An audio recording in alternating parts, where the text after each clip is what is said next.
All right, now we're going to walk you through changing out your Gooser needle.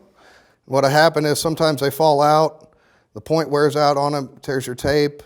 So every once in a while you just need to change it. Sometimes what you'll find is that your tape's not advancing properly, or it's tearing the tape. So that might be an opportunity or reason to adjust or replace that Gooser needle. We're going to change our needle out. Loosen this side screw right here. Take a pair of pliers. Pull your old needle out. Grab your new needle. Slide it in through there. You want it to stick right past that so that your tape will catch.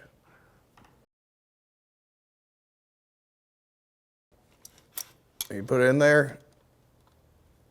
Tighten the screw and make sure it's nice and snug.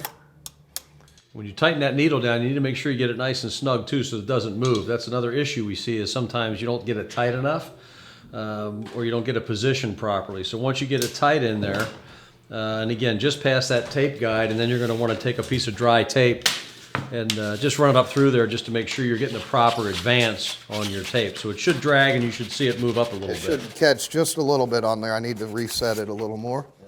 So again, when he's adjusting this needle, you want to double check because if your tape's still sliding past the needle, that's not adjusted properly. You just want to be able to grab a little bit. So he's got this one set just a little bit too far out. And so he's just going to loosen that screw again, push that needle in just a little bit again, so it just goes past that tape guide, and then tighten it up. We want to make sure again you get that nice and snug in there so that it doesn't slip. Slide up, and you just want it to catch whenever you try to pull it down. Make sure your tape catches.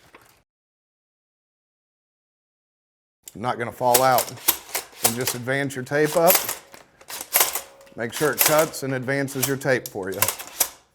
Yeah, so that spring's actually going to kick that tape up with that tape guide and the Gooser, so that's another strong indication you got it set properly.